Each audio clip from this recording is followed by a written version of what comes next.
ভাজা, আর করছি কাঁচকলা, গাজর, বেগুন দিয়ে, আলু দিয়ে, পটল দিয়ে একটা তরকারি।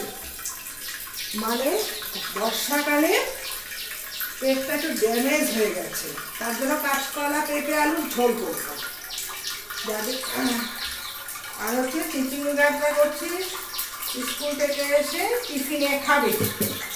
যেহেতু চিচিঙ্গা ভাজার মধ্যে আমি কালো জিরে, আজকে তো আবার শুনছি রাধাষ্টমী, জন্মাষ্টমী শুনেছি, পাঁচফোড়ন।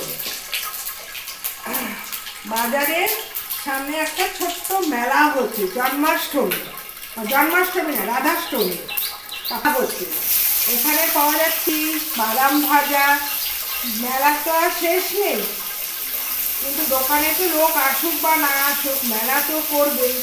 মেলাতে জিলিপি ভাজা হচ্ছে। তারপরে আপনি